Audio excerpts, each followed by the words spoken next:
안녕하십니까, 리오성형외과 이태영 원장입니다.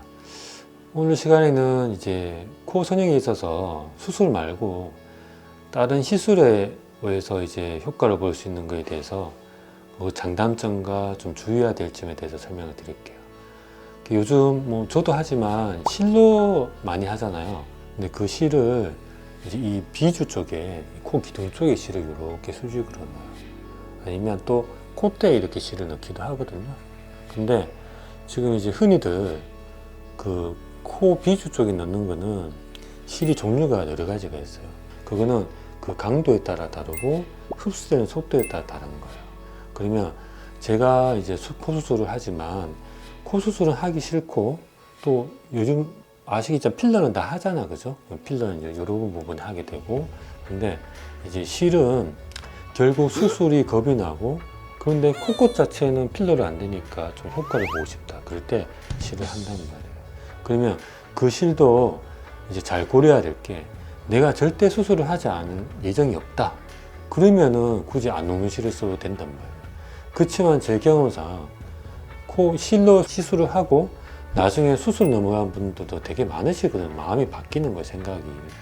그럴 경우는 녹는 게 낫거든요. 그러면 녹는 걸 보통 기둥 쪽에 넣게 되고, 여기는 필러 넣게 되죠.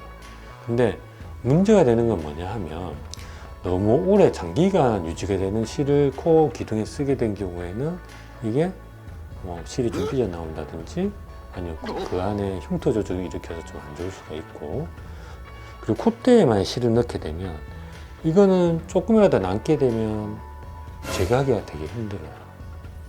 자, 왜냐하면 우리가 코 수술을 할 때에는 이 실리콘이 이 코뼈가 있고 이 골막이라는 게 있잖아요. 그러면 이 뼈 골막 껍질 밑에 실리콘이 들어가게 되는데, 이 골막을 보존해야 되는 거예요. 이걸 만약에 찢거나 그러면 이 실리콘 유지를 못 하거든요.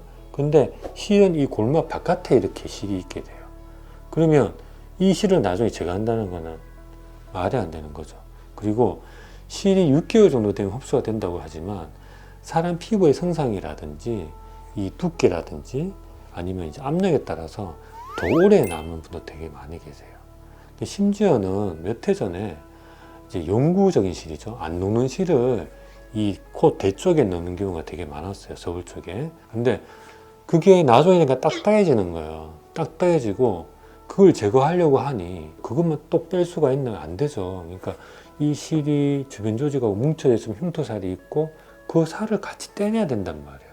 같이 떼내버리면 콧대 부분은 피부가 되게 얇은 분들이 되게 많단 말이에요. 그럼 이걸 떼내고 여기가 울퉁불퉁해진다는 거죠.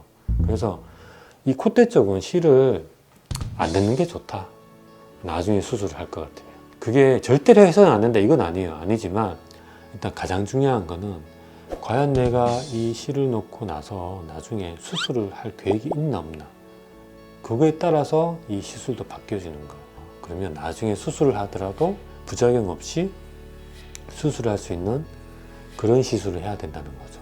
그러려면 흡수도 어느 정도 돼가면서 몸에 흉터를 남기지 않는 그런 시술을 해야 된다고 설명을 드리고 싶습니다. 이번 시간에는 이제 수술 말고 이제 실로서 코끝을 이제 올리는 거, 그의 주된 거는 결국 이 기둥을 연골이 아니라 실로서 이렇게 모양을 유지한다는 거고, 근데 그거는 나중에 흡수가 되기 때문에 다시 내려간다는 거고, 나중에 내가 수술을 할 계획이라면 최대한 기간이 좀 짧은 시술을 하는 게 낫다. 그렇게 알고 계시면 될 것 같습니다. 감사합니다. 리오성형외과 이태영 원장이었습니다.